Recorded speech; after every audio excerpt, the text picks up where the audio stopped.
Welcome students, today's class is calendar. देखिए, calendar एक काफ़ी इंपॉर्टेंट टॉपिक है, मैक्सिमम एग्ज़ाम्स में ये पूछा जाता है। तो सबसे पहले हम इस कैलेंडर के कुछ बेसिक टर्म्स समझेंगे और उसके बाद फिर हम इसके क्वेश्चंस की प्रैक्टिस करेंगे। Okay, let's start. सबसे पहले इसके कुछ बेसिक कॉन्सेप्ट हैं, कुछ थोड़ी सी थ्योरी है, वो हम इसके पहले देखेंगे। मैं आपको जो मेथड बताऊँगा वो ग्रेगोरियन कैलेंडर को सॉल्व करने का मेथड है आपका। तो जो ग्रेगोरियन साइंटिस्ट थे उन्हीं के जो मेथड है, जिस मेथड पे उन्होंने कैलेंडर ड्रॉ किया था, बनाया था, सेम उसी मेथड को हम अप्लाई करेंगे। और मैं कोई शॉर्ट मेथड आपको नहीं बता रहा हूँ। और इस मेथड को अगर आप सीख लेते हैं तो कोई भी कैलेंडर बेस्ड क्वेश्चन होगा आप उसको इजीली सॉल्व कर सकते हैं। आपको कोई शॉर्ट ट्रिक याद करने की ज़रूरत नहीं पड़ेगी। तो सबसे पहले हम बात करते हैं लीप ईयर की और नॉर्मल ईयर की। तो जो भी आपका नॉर्मल ईयर रहता है उसमें आपके 365 डेज़ रहते हैं, और जो आपका लीप ईयर होता है उसमें आपके 366 डेज़ रहते हैं। तो अगर मैं नॉर्मल ईयर की बात करूं तो ये नॉर्मल ईयर अपने नेक्स्ट ईयर में जो भी अगला साल होता है उसमें 1 डे इंक्रीज़ करता है। क्लियर? लेकिन जो लीप ईयर होता है वो अपने अगले साल में हमेशा 2 दिन इंक्रीज़ करता है। तो ये आपको ध्यान रखना है। जैसे अगर आपका 1996 जो है ये क्या है, आपका लीप ईयर है। अब लीप ईयर कैसे देखेंगे? जो भी लास्ट 2 डिजिट आपको देखनी है, जो भी ईयर आपका 4 से डिवाइड हो जाता है वो सारे के सारे आपके लीप ईयर होते हैं। ठीक है? और जो ईयर आपका 4 से डिवाइड नहीं होता है वो आपका लीप ईयर नहीं होता है। लेकिन लीप ईयर के लिए थोड़ी कुछ एक्स्ट्रा कंडीशंस भी हैं। अगर कोई भी आपका सेंचुरी ईयर है, जैसे आपका 100 है, 200 है, 400 है, 3000 है, इस टाइप से जो भी सेंचुरी ईयर्स रहते हैं, तो सेंचुरी ईयर के लिए कंडीशन है, अगर आपका सेंचुरी ईयर रहता है तो वो आपका 400 से डिवाइड होना ज़रूरी है। जैसे 100 आपका 400 से डिवाइड नहीं हो रहा है तो ये लीप ईयर नहीं है। 200 भी आपका 400 से डिवाइड नहीं हो रहा है तो ये लीप ईयर नहीं है। 400 से डिवाइड हो रहा है इसलिए ये आपका लीप ईयर है। 3000 भी आपका 400 से डिवाइड नहीं हो रहा है इसलिए ये लीप ईयर नहीं है। तो जो भी सेंचुरी ईयर्स रहते हैं वो आपके 400 से डिवाइड होने चाहिए, और जो भी नॉर्मल ईयर कोई भी अगर वो 4 से डिवाइड हो जाता है तो वो आपका लीप ईयर में काउंट किया जाएगा। तो ये आपका बेसिक कॉन्सेप्ट है लीप ईयर का। नेक्स्ट हम डिस्कस करेंगे कि अगर हम 100 ईयर्स की बात करते हैं तो 100 ईयर्स में कितने लीप ईयर होंगे और कितने आपके नॉर्मल ईयर होंगे। तो फर्स्ट 100 ईयर्स को हम क्या करेंगे, डिवाइड करेंगे 4 से, तो ये अप्रॉक्स 25 आपको दे देगा। लेकिन अगर आप देखें लास्ट 100 जो ईयर है, जो 100वां साल है, वो आपका लीप ईयर नहीं है, तो यहाँ पे आपको टोटल 24 लीप ईयर्स मिलेंगे। क्लियर है? अब 100 में अगर 24 लीप ईयर हो गए, और हर एक लीप ईयर कितने डेज इंक्रीज़ करता है? 2 दिन इंक्रीज़ करता है। तो हर एक साल 2 दिन इंक्रीज़ करेंगे तो 24 साल में कितने दिन हो जाएंगे? टोटल आपके 48 डेज आपके इंक्रीज़ हो जाएंगे। सेम ऐसे ही अब नॉर्मल ईयर कितने बचे आपके? 76 नॉर्मल ईयर्स होंगे। हर एक नॉर्मल ईयर आपका 1 डे इंक्रीज़ करता है अगले साल में, तो यहाँ पे टोटल कितने दिन इंक्रीज़ हो जाएंगे? 76। तो टोटल जो डे आए आपके इंक्रीज़ होने के बाद वो 124 आए, कि 124 आपके 100 साल में दिन बढ़ जाएंगे, या इनको हम ऑड डेज बोलते हैं। जो भी एक्स्ट्रा दिन होते हैं उनको हम ऑड डेज बोलते हैं। तो 124 ऑड डेज आपके आएंगे जो 100 साल में बढ़ के आ जाएंगे। अब ये बढ़ते कैसे हैं? क्योंकि जो 366 डेज़ का होता है आपका पूरा साल, उसको हम 7 से डिवाइड करते हैं, और 7 से डिवाइड 365 को 7 से डिवाइड करेंगे तो 1 रिमाइंडर मिलेगा, और 366 को डिवाइड करेंगे 7 से तो 2 रिमाइंडर मिलता है। तो ये जो 1 और 2 दिन हैं, ये अगर ना होते तो पूरे साल का कैलेंडर एक ही उस पे चलता, कि अगर 2 तारीख को मंडे है तो पूरे 10 साल 50 साल जब तक ये कैलेंडर चलता है तो हमेशा 2 तारीख को मंडे ही होता। लेकिन इन 2 दिनों की वजह से आपके कैलेंडर हर साल बदल जाते हैं। तो अब जो ये 124 डेज आए हैं इनको हम 7 से डिवाइड करते हैं। क्लियर? तो यहाँ 7 से डिवाइड करेंगे तो सिंपली हम डिवाइड कर लेते हैं आपको समझाने के लिए। 5 4 आ जाएगा, 8 फिर 7 जा कर लेंगे तो 49 आ जाएगा। तो टोटल आपके 5 रिमाइंडर आ जाएगा। क्लियर? तो टोटल आप अगर देखें इसको ध्यान से तो 5 ऑड डेज आएंगे।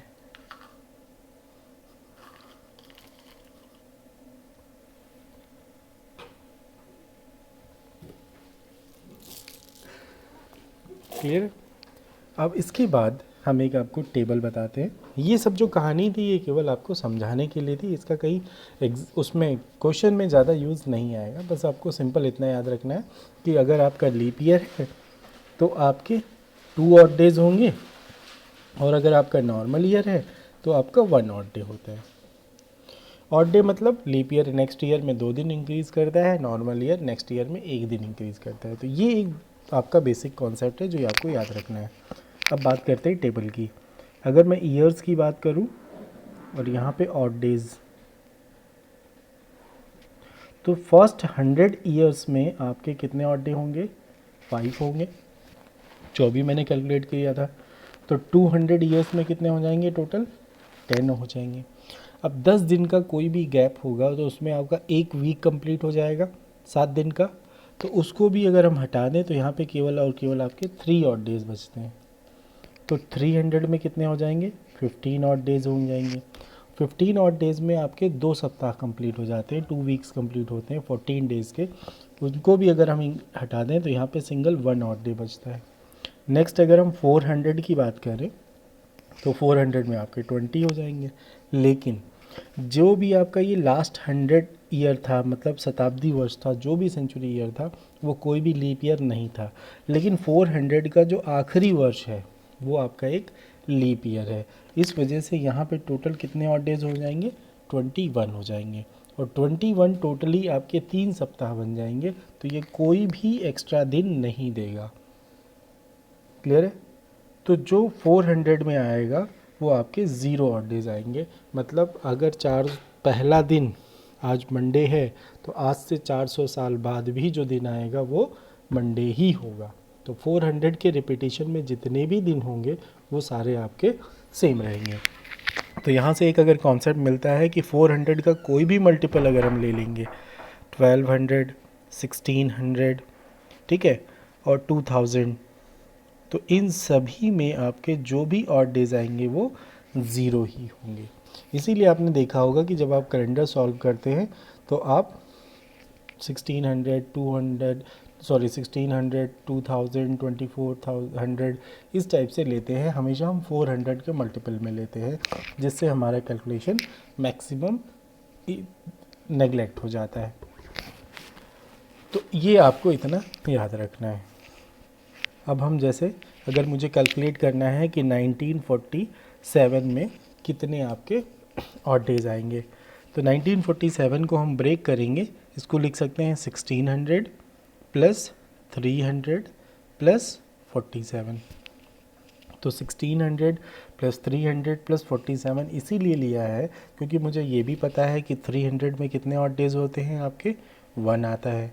1600 में कितने ऑड डेज होते हैं? 0 होते हैं। तो अब आप देखिए अगर हमने ऐसे लिया है तो ये कैलकुलेशन अपने आप इजी कर देगा।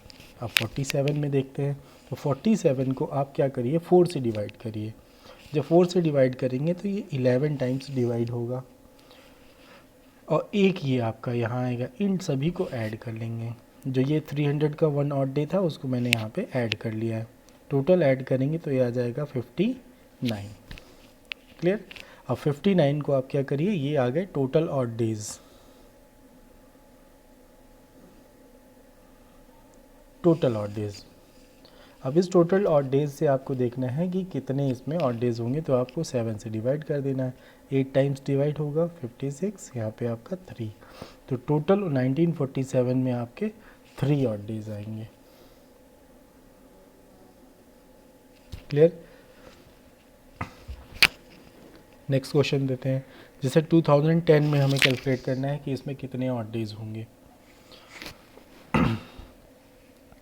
तो 2010 मतलब 2010 तक अगर हमें कैलकुलेट करने हैं कि कितने ऑड डेज आएंगे, तो इसको हम ऐसे लिखेंगे 2000 प्लस 10। हमें पता है कि 400 के मल्टीपल में जितने भी ईयर्स आते हैं उनमें सभी में 0 ऑड डेज होते हैं। 10 को हम 4 से डिवाइड करेंगे तो 2 टाइम्स डिवाइड होगा, ऐड कर लेंगे तो 12 आ जाएगा। इसको हम 7 से डिवाइड करेंगे, 1 टाइम्स जाएगा, 7 आएगा। आपके कितने ऑड डे आ जाएंगे? 5 ऑड डेज आ जाएंगे। तो 2010 ईयर्स में आपके 5 ऑड डेज आएंगे। क्लियर? अब देखिए यहाँ से दो क्वेश्चन बनते हैं। पहला बनता है कि जैसे 2016 ईयर से एक क्वेश्चन आएगा और एक आएगा आपका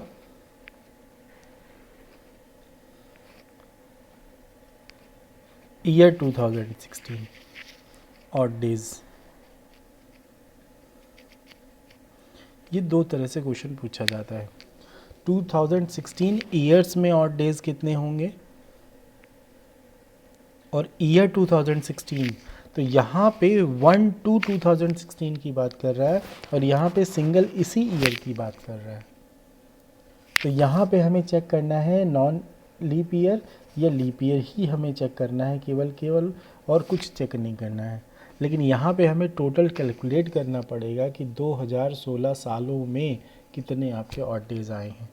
और यहाँ पे सिर्फ मुझे चेक करना है कि 2016 अगर नॉर्मल ईयर हुआ तो 1 होगा, अगर लीप ईयर हुआ तो 2 होगा। तो ये लैंग्वेज आपको ध्यान रखनी है। ईयर 2016 में कितने ऑड डेज होंगे और 2016 ईयर्स में कितने ऑड डेज होंगे। तो ये दोनों क्वेश्चन आपको समझने हैं। ये कई बार कन्फ्यूज़न हो जाता है कि हमसे क्या पूछ रहा है कि टोटल मुझे कैलकुलेट करना है या लीप ईयर या नॉन लीप ईयर ही हमें चेक करना है।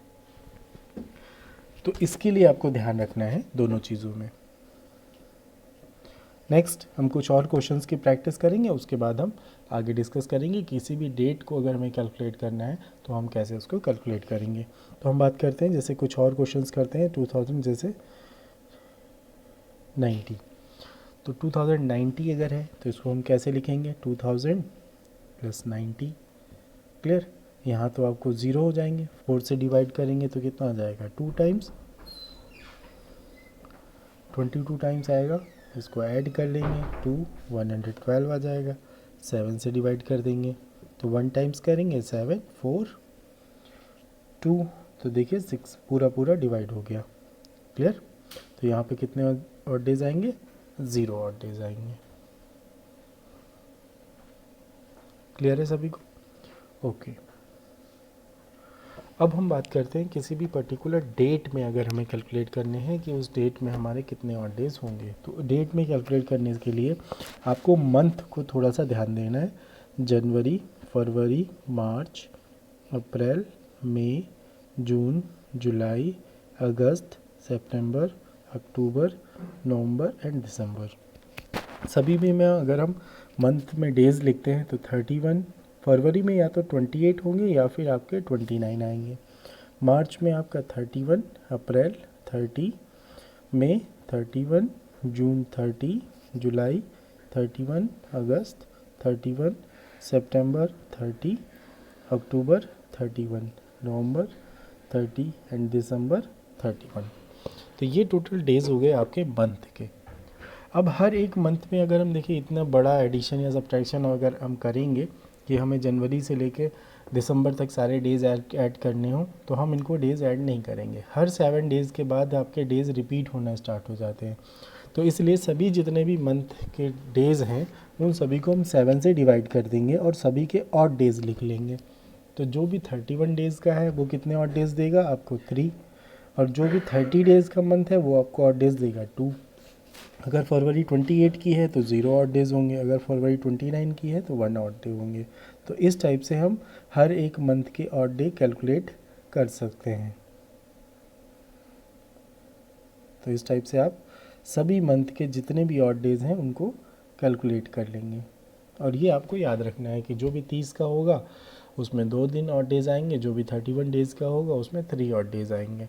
अगर फरवरी 28 की है, नॉर्मल ईयर है, तो 0 ऑड डेज होंगे, और फरवरी अगर 29 की है तो आपके 1 ऑड डे होंगे। तो इस टाइप से आप सारे मंथ के जितने भी ऑड डेज हैं वो याद रहेंगे आपको।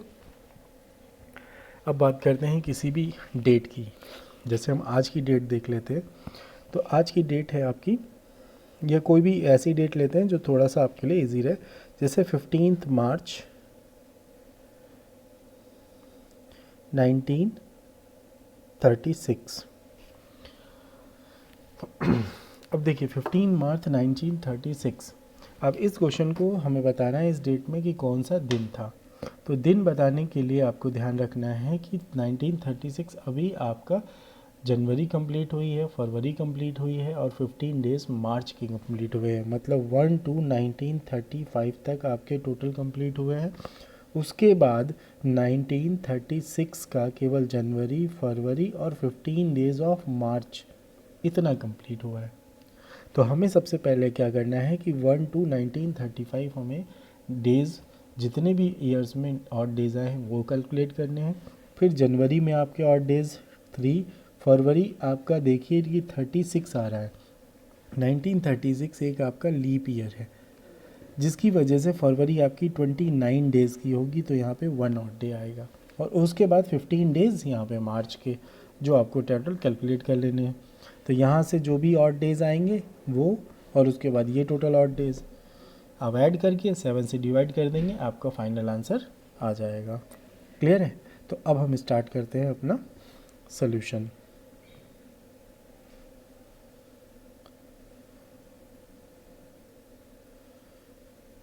ओके, तो सबसे पहले 1935, हमेशा जो भी यहाँ पे ईयर रहेगा आपको हमेशा उससे 1 लेस लेना है, इतना ध्यान रखिए। 1936 की बात कर रहा है, डेट पूछ रहा है, तो 1935 लेना है। 1935 को क्या करेंगे, 1600 प्लस 300 प्लस 35। क्लियर? 1600 में ऑड डेज 0, 300 में ऑड डेज 1, 35 को 4 से डिवाइड करेंगे तो कितना आ जाएगा आपका 8 आएगा, और यहाँ से 1 कर देंगे। क्लियर? उसके बाद ऐड करेंगे तो ये आ जाएगा आपका 44। क्लियर? अब 44 डेज़ आपके हो गए 1-2-1935 टोटल। उसके बाद फिर आपकी जनवरी बीती होगी, फरवरी बीती होगी, और मार्च के 15 डेज़। फरवरी 29 की होगी तो 1 डे, और जनवरी पूरी कंप्लीट हुई है तो 3 डेज़ उसके ऑड डेज़। टोटल यहाँ से ऐड कर लें तो आपके आ जाएंगे टोटल 19 डेज़, और इस 44 में आप 19 ऐड कर दीजिए। ठीक है? तो ये हो जाएंगे 3, टोटल 63 डेज़। क्लियर? अब 63 डेज़ आपके टोटल ऑड डेज़ आ गए। अब 63 को आपको क्या करना है, 63 को 7 से डिवाइड करना है। 63 को जब आप 7 से डिवाइड करेंगे तो 0 आपके ऑड डेज आ जाएंगे। क्लियर है? इन सभी कंडीशंस में आपको ये ध्यान रखना है कि जो भी फाइनल ऑड डे आएगा वो या तो 0 आएगा, 1, 2, 3, 4, 5, 6, यही टोटल आपके ऑड डेज आ सकते हैं। अगर 0 आता है तो संडे होगा, 1 आता है तो Monday, Tuesday, Wednesday, Thursday, Friday और सैटरडे। तो जो नंबर आएगा 0, 1, 2, 3, 4, 5, 6 में से सेम वही हम उसमें वीक का वो डे डिसाइड कर लेंगे। अगर 0 आता है तो संडे होगा, अगर 1 आता है तो मंडे होगा, अगर 2 आता है तो ट्यूसडे होगा, 3 आता है तो वेडनेसडे, 4 थर्सडे के लिए, 5 फ्राइडे, 6 सैटरडे। तो यहाँ पे क्या आ रहा है आपका 0 आ रहा है, तो इसलिए आपका इस दिन क्या होगा, संडे। क्लियर है? तो ये आपका डेट कैलकुलेट करने का इस मेथड है। ये अभी आपको थोड़ा सा टफ लगेगा, लेकिन जब कुछ क्वेश्चंस की आप प्रैक्टिस कर लेंगे तो ये मेथड आपके लिए काफ़ी इजी हो जाएगा। और इसमें ऐसा कुछ भी याद करने वाला नहीं होता है कि आपको कोई नंबर या कोई शॉर्ट ट्रिक इसमें आपको याद करनी पड़े। ओके, अब आते हैं अपने क्वेश्चंस की प्रैक्टिस पे।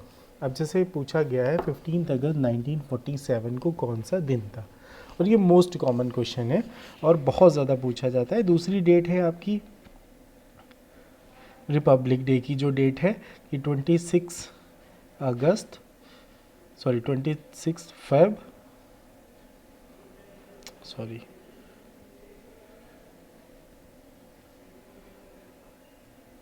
इंडिपेंडेंस डे की डेट भी पूछी जा सकती है या कोई भी पर्टिकुलर डे, जैसे 26 जैन 1950 को कौन सा दिन था जिस दिन आपका संविधान लागू हुआ। तो इस टाइप से कोई भी डेट पूछी जा सकती है, या फेब की कोई डेट 26 फेब को कौन सा दिन था, या 29 फेब को कौन सा दिन था 1950। तो इस टाइप से आपसे डेट पूछी जाती है। तो आपको क्या करना है, जो भी यहाँ पे ईयर पूछा जा रहा है उससे हमेशा 1 लेस लेना है। तो 1946 हो जाएगा। 1946 को लिखेंगे हम 600 प्लस 300 प्लस 46। यहाँ से मुझे ऑड डेज 0 मिलेंगे, यहाँ से 1 मिलेगा। 46 को आपको 4 को से डिवाइड करना है तो कितना आ जाएगा 11, और ये 1 हो जाएगा। क्लियर है। यहाँ पे आ गया आपका 58 टोटल। क्लियर। अब 58 ऑड डेज हो गए, इसको हम अगर 7 से डिवाइड कर दें तो 56 आ जाएगा, तो आपके 28 डेज हो जाएंगे, 2 आपके ऑड डेज आ जाएंगे। तो अब आप देखिए आपको टोटल, फिर उसके बाद जनवरी, फरवरी, मार्च, अप्रैल, मई, जून, जुलाई और अगस्त के 15 दिन। अब जनवरी में कितने होंगे आपके 3, फरवरी में देखिए 1947 है तो फरवरी में आपके 28 डेज होंगे तो 0 ऑड डेज, मार्च 3, अप्रैल 2, मई, जून 2, जुलाई 3। ठीक है। तो इसको आप कैलकुलेट करिए अगर, तो ये हो जाएंगे आपके 5, 5 10 और 6 16 और 15 डेज़ यहाँ ऐड करेंगे तो टोटल आ जाएंगे आपके 31 डेज़, और 2 डेज़ यहाँ पे टोटल कितने हो गए 33 ऑड डेज़ हो गए।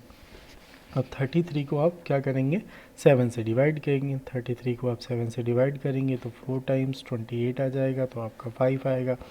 और 5 मैंने आपको बताया था किस पे था, आपका फ्राइडे के लिए था। क्लियर। तो टोटल आपके जो दिन आएगा वो आपका फ्राइडे आएगा। तो इसको मैंने थोड़ा अच्छे से सॉल्व किया है, तो आप देख सकते हैं यहाँ पे फाइनल आंसर जो आ रहा है आपका वो फ्राइडे आ रहा है। सेम वही अप्लाई किया है मैंने मेथड, कुछ भी डिफरेंट नहीं किया है।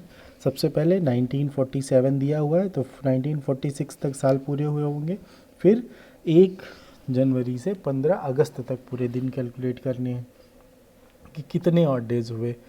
तो आपको ये देखिए कि 1600 में कितने 0, 300 में 1 ऑड डे, 46 में आपके 35, 11 आपके लीप ईयर हो जाएंगे। टोटल कैलकुलेट करेंगे तो टोटल 1 ऑड डे आपके आ जाएंगे। ठीक है। और फिर जनवरी, फरवरी, मार्च, अप्रैल, मई, जून, जुलाई, अगस्त के टोटल आपके 3 ऑड डेज हो जाएंगे। क्लियर। अब टोटल यहाँ का एक ही ऑड डे, यहाँ का एक ऑड डे और ये 3 ऑड डे, टोटल कितने हो गए 5 ऑड डेज हो गए। और 5 ऑड डेज से आपको मिल जाएगा कि वहाँ पे फ्राइडे आपका वो दिन था।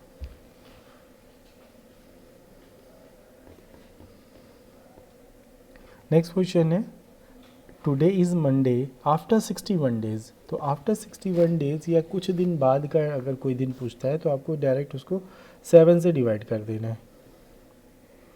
56 तो यहाँ पे 5 आ जाएगा। ठीक है। तो अगर मंडे है, अब एक चीज़ याद रखिएगा, जो भी दिन आएगा उसके बाद वाला दिन बताना है। तो अगर मंडे है तो 5 डेज़ के बाद कौन सा दिन आएगा, 5 डेज़ के बाद मतलब छठा दिन। तो मंडे से 6 डेज़ काउंट करिए, तो Tuesday, Wednesday, Thursday, Friday, Saturday, Sunday. Clear है। तो वो दिन जो होगा आपका संडे होगा।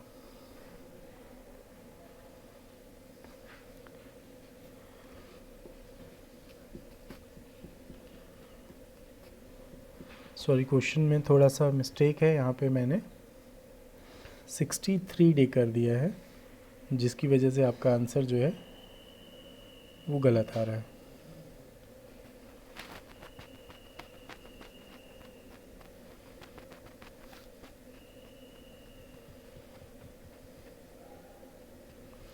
नहीं, सही है, क्योंकि 61 डेज़ के बाद का जो दिन होगा वही आपका फाइनल आंसर होगा।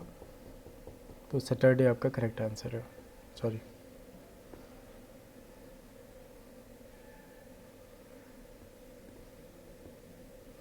Next, it was Sunday on 1st Jan 2006 what was the day of the week on J1 2010। अब आप देखिए, मैंने आपको बताया था स्टार्टिंग में कि नॉर्मल ईयर हर साल एक दिन बढ़ाता है और लीप ईयर आपका 2 दिन बढ़ाता है। तो 2006 फिर 7, 8, 9 और 2010। 6 कितना इंक्रीज़ करेगा 1, 7 कितना इंक्रीज़ करेगा 1, लेकिन 2000 जो 8 होगा वो आपके 2 दिन बढ़ा देगा और 2009 कितना इंक्रीज़ करेगा 1। ये टोटल आपके डेज़ कैलकुलेट होंगे जो कि 1 जन 2010 को दिखेंगे। ये टोटल हो गए आपके 5 डेज़। था वहाँ पे संडे में 5 डेज़ अगर ऐड करेंगे तो Monday, Tuesday, Wednesday, Thursday, Friday, तो उसकी जो स्टार्टिंग होगी वो फ्राइडे से होगी। क्लियर। तो 2010 की जो फर्स्ट डे होगा वो आपका यहाँ पे देख सकते हैं फ्राइडे होगा। क्लियर। अगर आप यहाँ देखें तो 2006 से 2009 तक ही केवल कैलकुलेट किया गया है, उसके बाद 2010 का जो फर्स्ट डे आएगा वो आपका फ्राइडे आ जाएगा। Okay, next question, last day of a century can not be. देखिए यहाँ पे ग्रेगोरियन कैलेंडर में जो वर्ष का जो पहला दिन एज्यूम किया गया था, जहाँ जब से कैलेंडर स्टार्ट हुआ है वो आपका मंडे स्टार्ट किया गया था। ठीक है, तो अब आप देख सकते हैं कि मैंने आपको बताया था कि 100 ईयर्स में आपके 5 ऑड डेज़ होते हैं, 200 में आपके 3 ऑड डेज़ होते हैं, 300 में आपका 1 ऑड डे होता है और 400 में जितने होते हैं वो 0 ऑड डेज़ होते हैं। और इस पे आता है आपका फ्राइडे, 3 पे आता है आपका वेडनेसडे, 1 पे आता है मंडे, ठीक है, और 0 पे आता है संडे। तो अब आप देखिए सेंचुरी ईयर का जो भी आखिरी दिन होगा वो आपका फ्राइडे, वेडनेसडे, मंडे, संडे हो सकता है, लेकिन कभी भी थर्सडे या ट्यूसडे नहीं हो सकता। तो किसी भी सेंचुरी का आखिरी दिन कभी भी आपका ट्यूसडे या थर्सडे नहीं हो सकता। तो यहाँ से आप देख सकते हैं, तो ट्यूसडे जो है आपका वो फाइनल आंसर है। Clear.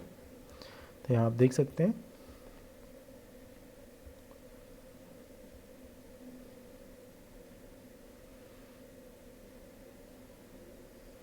What was the day of the week on 16 July 17। अब 1776 है तो क्या करेंगे 1775 यहाँ पे लेंगे, और ये ध्यान रखिए 1775 लेंगे तो इसको क्या करेंगे आपका 1600 प्लस 100 प्लस 75 इस टाइप से लेंगे, तो 1600 का क्या होगा 0 हो जाएगा, इसका आएगा आपका 100 का 5 हो जाएगा, 75 को डिवाइड करेंगे 4 से तो 1 टाइम्स जाएगा यहाँ पे, और 35 तो ये आपका 8 टाइम्स हो जाएगा।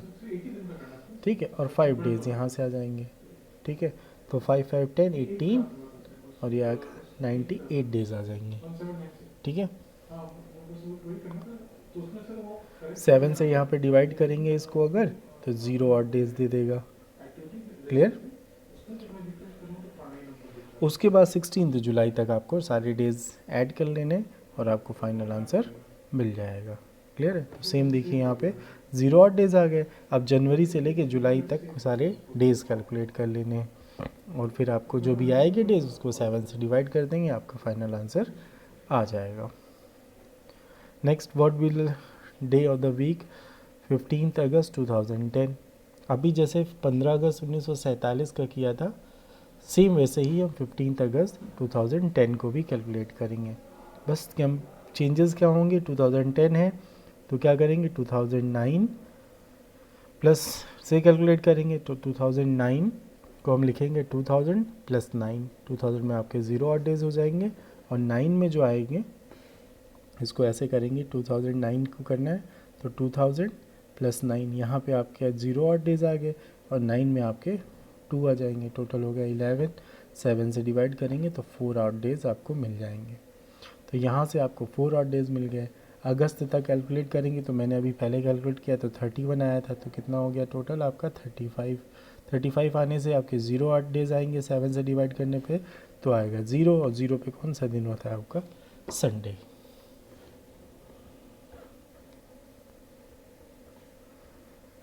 Next, on what day of April 2001 when Wednesday fall. तो अब आप देखिए कि हर 7 डेज़ पे वेनसडे आएगा। तो अब आप ये देख लीजिए कि 2 अप्रैल को, जैसे 1 अप्रैल को आपको पता चल जाए कि कौन सा दिन है, तो आप बता सकते हैं कि फर्स्ट वेनसडे कब आएगा। और जब फर्स्ट वेनसडे मिल जाएगा तो उसके हर 7 डेज़ के इंटरवल में आपको पता चलेगा कि कौन सा डे था। तो सबसे अच्छा तरीका है कि 1 अप्रैल 2001 को देखिए कि कौन सा डेट था। तो यहाँ पे हम कैलकुलेट करेंगे 1 अप्रैल 2001 को कौन सी डेट थी। 2001 है, 1 लेस करेंगे तो 2000 आ जाएगा। 2000 में पता है हमारे कितने होंगे, 0 ऑड डेज होंगे। ठीक है, अब 1 अप्रैल, तो जनवरी, फरवरी, मार्च और 1 अप्रैल का पहला दिन।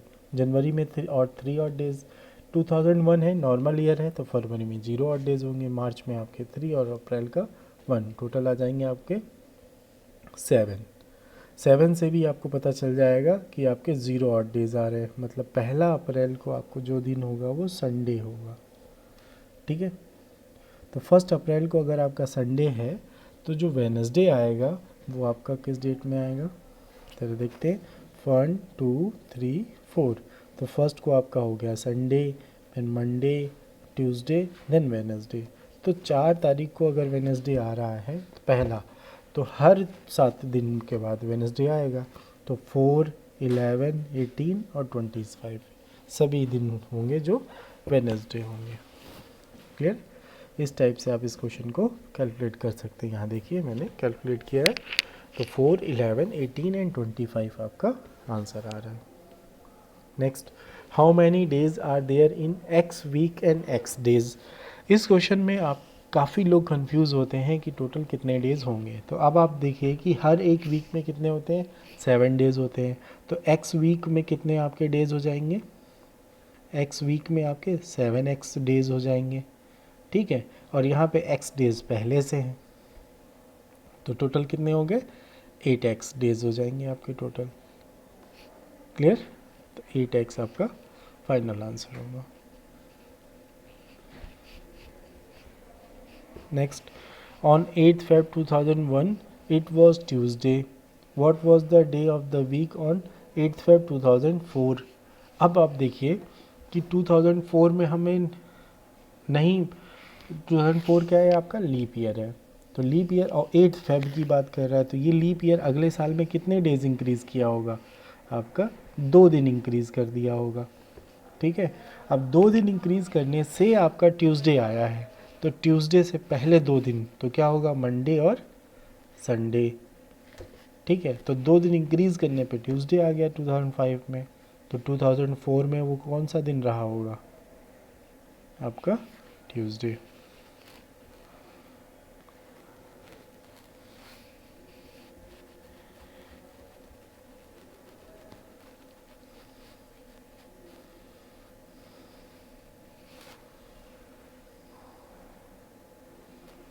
क्लियर? तो ट्यूसडे से आपको 2 दिन पहले काउंट करने हैं, तो आपका संडे आंसर आ जाएगा। Next, is 1st Jan 2000 was Monday, what was the week lie on 1st Jan 2008। अब देखिए 2007 क्या है, एक नॉर्मल ईयर है, तो अगले साल में कितने साल बढ़ाएगा, 1 दिन बढ़ा देगा। ठीक है,